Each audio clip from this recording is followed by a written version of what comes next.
Hello everyone, this is Brian, and welcome back to Twilight Struggle Play the Experts, the game where I play the expert, and the experts show you how to exploit a mistake.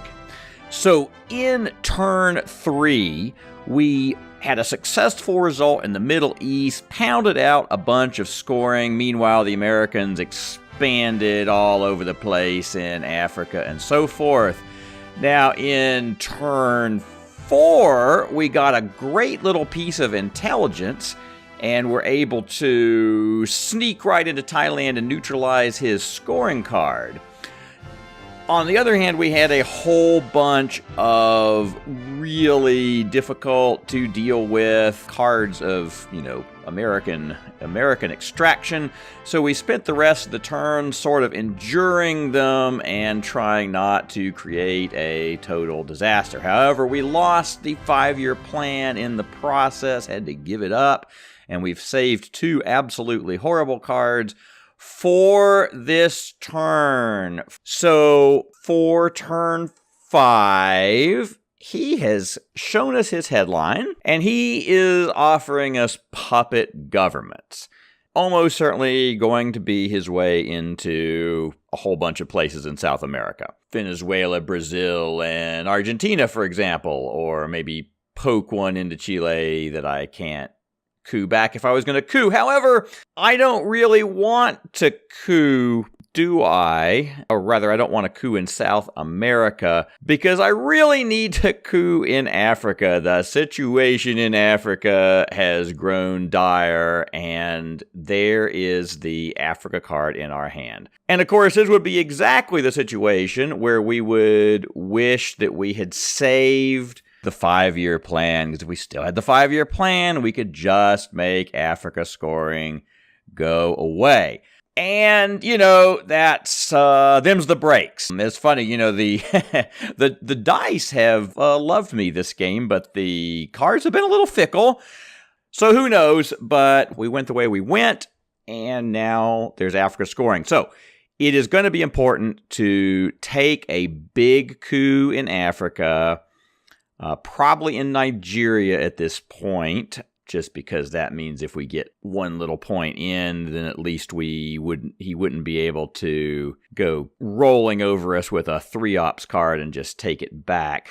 Because what we're trying to do is get it down so that it's merely a domination, not a control. And of course, we'd also try to get a presence in the process. Now, he could have the ABM treaty in his hand because that is still out there, so that would be a little bit concerning. So if we have any luck in Africa, I will probably want to score that thing off as quickly as possible to get it out of the way, because the best I can possibly do is get hold of one battleground. I don't have any tools in my hand that would be good for making any particularly higher amount of progress. So meanwhile, there's the issue of South America.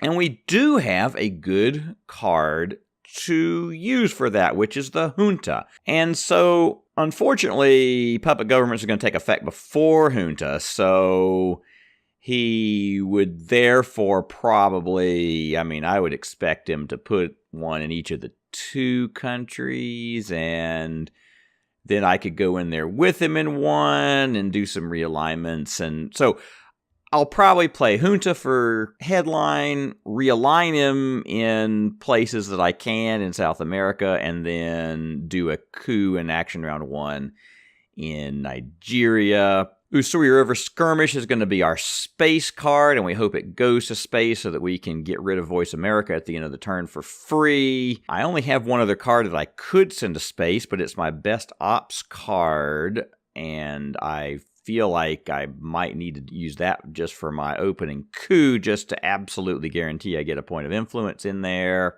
And there are any other card? Well, Liberation Theology is a great card. It's going to let us get into Mexico and probably screw with Panama a little bit. And so Allende will get us into Chile. So again, I think this turn is going to be about some ops and attempts to, we're going to be scurrying around in South America trying to get ahead of him in his takeover with our kind of medium-low amount of ops.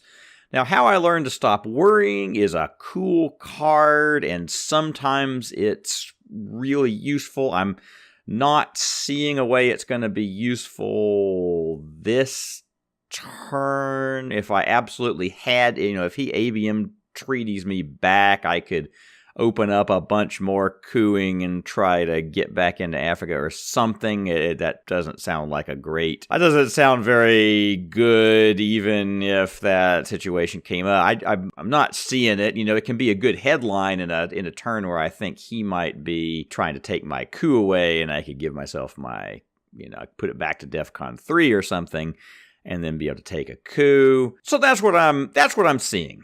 That is what I'm seeing. Camp David Accords is just going to have to be endured for ops and stuff.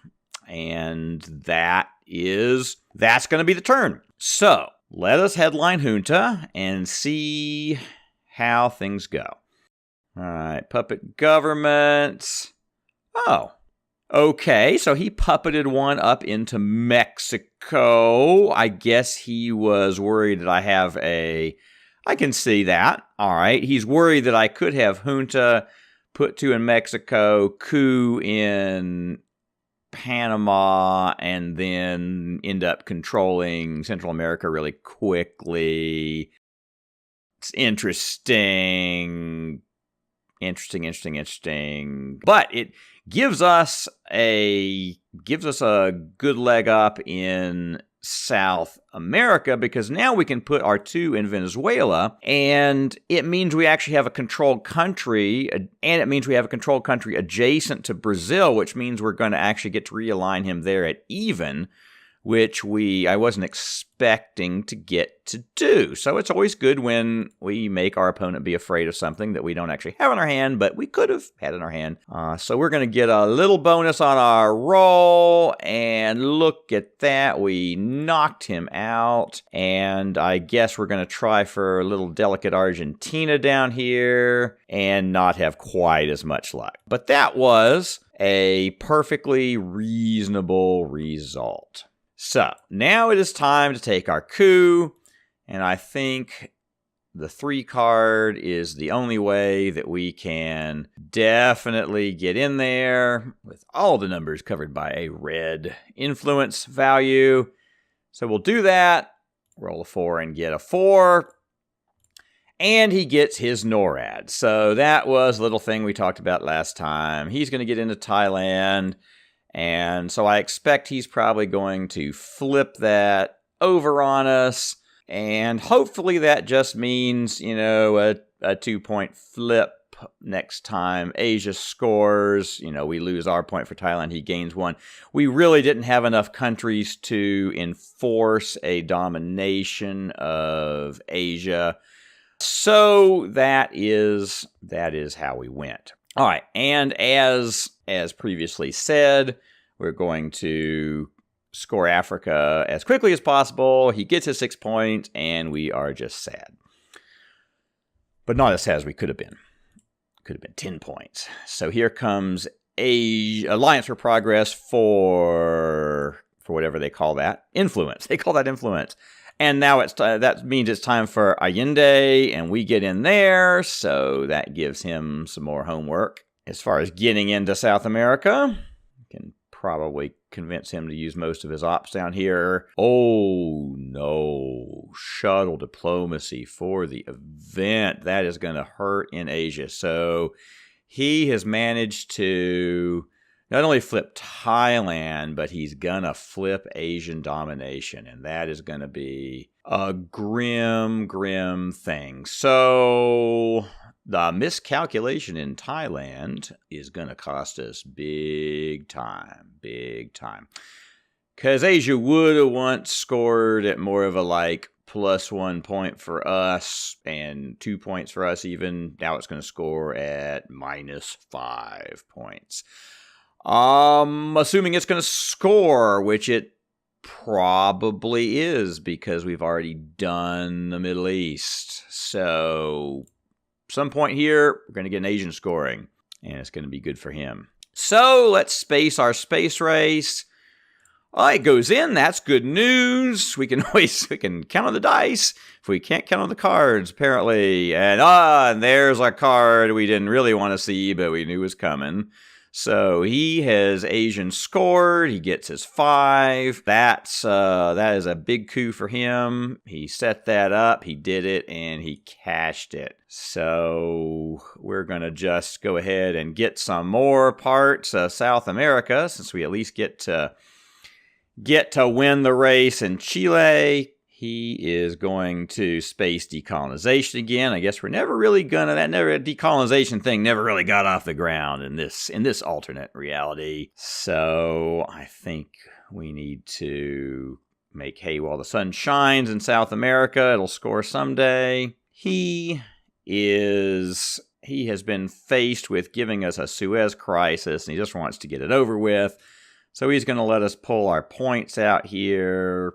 You know, none of it is all that significant, but certainly Israel looks like the most exciting thing to kill. Of course, he can just put it back. He could even put 3 back, but we'll take him out. Take a point out of France or the UK. Yeah, let's knock France down. And we've had a Suez crisis, so he's going to mostly put them back. Oh, but he wanted 1 point over in Central America. Does he have Central America scoring? Well, if he does, we get to do this. And we will poke 1 into Mexico, poke 1 into Panama. And I don't want to poke just 1 next to Cuba, because then he could coup it and realign Cuba. I'm going to stick it over here in El Salvador. And that actually gives us a temporary domination. So if the cards come up right, you know, or if he's stuck with Central American scoring card and was trying to sneak it in, it would have been that would have been a good coup, but it didn't happen. So he's going to coup us back off there, hoping to trap him with a card that he was trying to sneak on us, but it didn't happen. So here is the point where we get to do a wonderful thing, courtesy of the space race, Voice of America, buried in a very, very deep hole in the moon somewhere. Take our garbage to the moon. And that brings us to turn 6. We're going to see his head. Okay, so the grain sales. We have a debt to pay to the grain sales. So he is going to steal one of our cards and probably use it against us. And one of the things that knowing this is coming means that we can avoid, if we see there's something that we need to avoid him definitely getting. And the choices here in terms of headlines, we could headline Red Scare Purge, so that would slow him down throughout the turn, and would also prevent him from possibly drawing Red Scare Purge and Red Scare Purging us, which, you know, certainly sounds positive. We could headline OPEC, which would immediately score 4 points and prevent him from stealing OPEC. Now, the thing with OPEC is we might have time to actually fill up some more.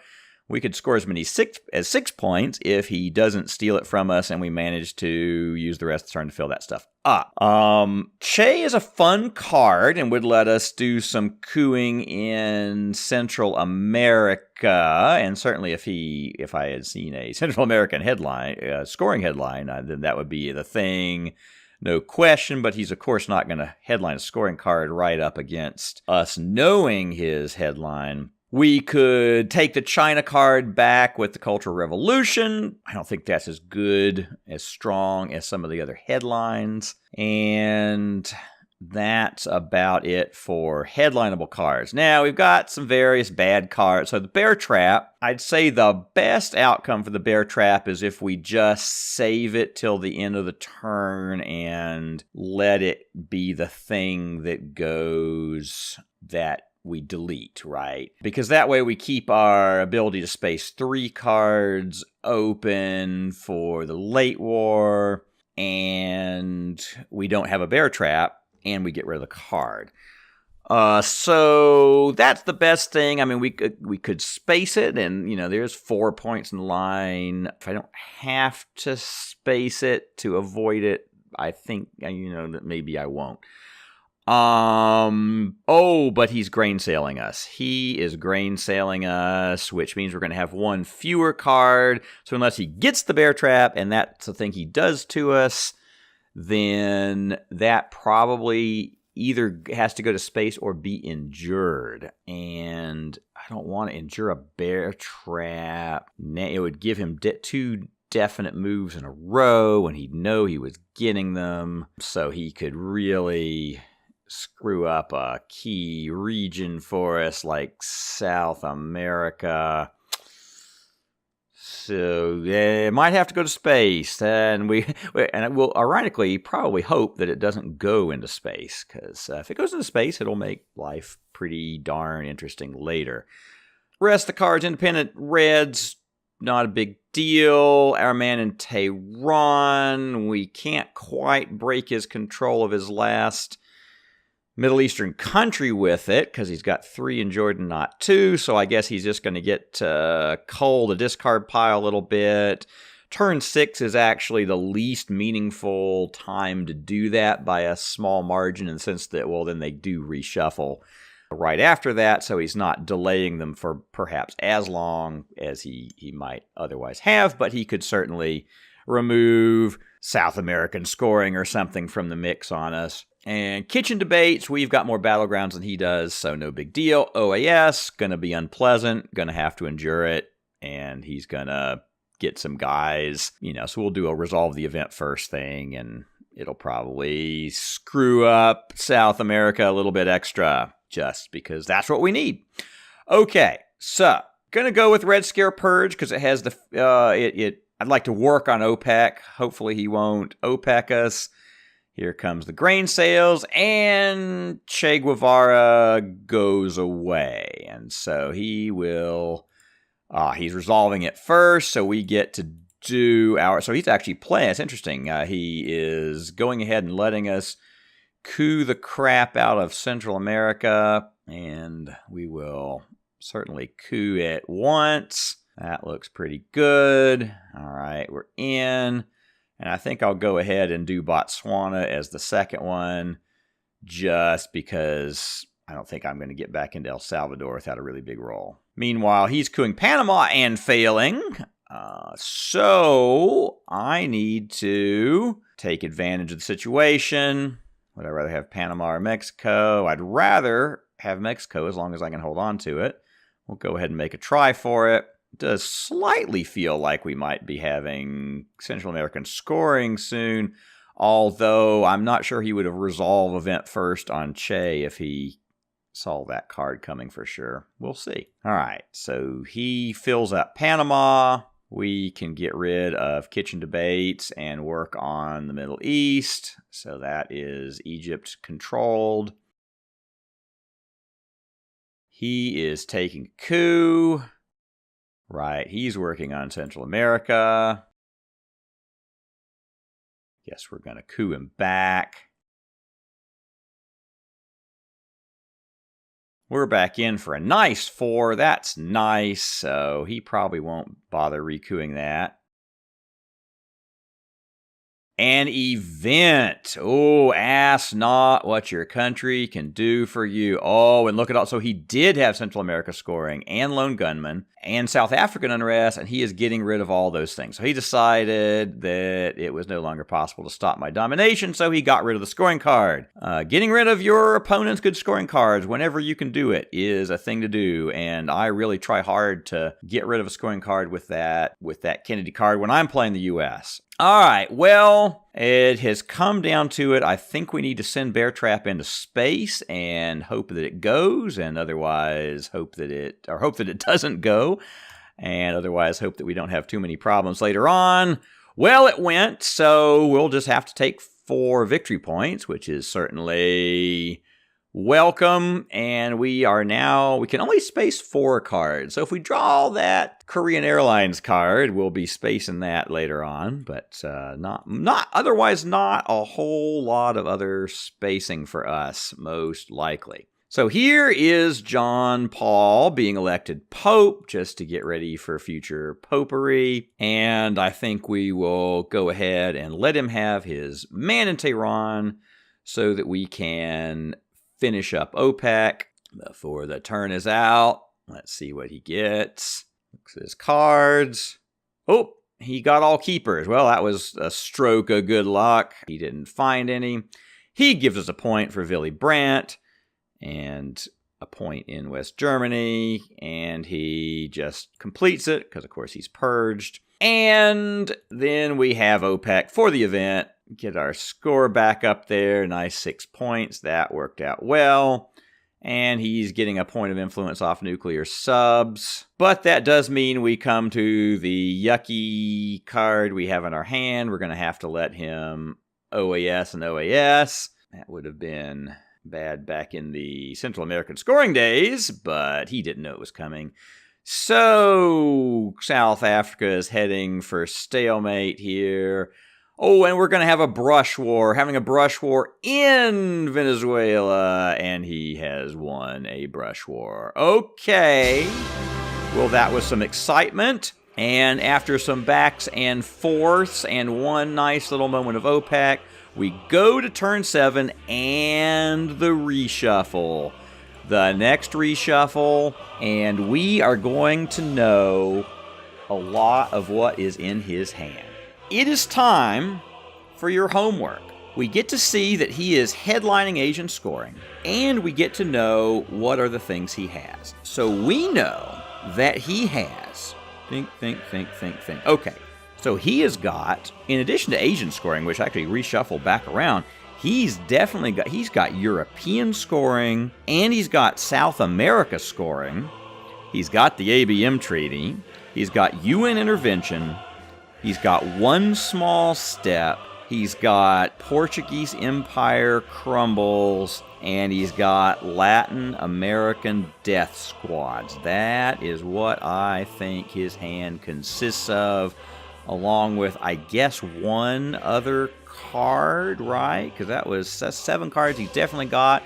Asia's one of his reshuffles, so we actually know all but one of his remaining cards. So he's got a 3 scoring card turn, but 2 of his scoring cards are a little bit, in his advantage places. So, with that information under your belt, tell me in comments what you would headline and how you would go about fighting turn 7. And we will see you next time on Twilight Struggle, Play the Experts.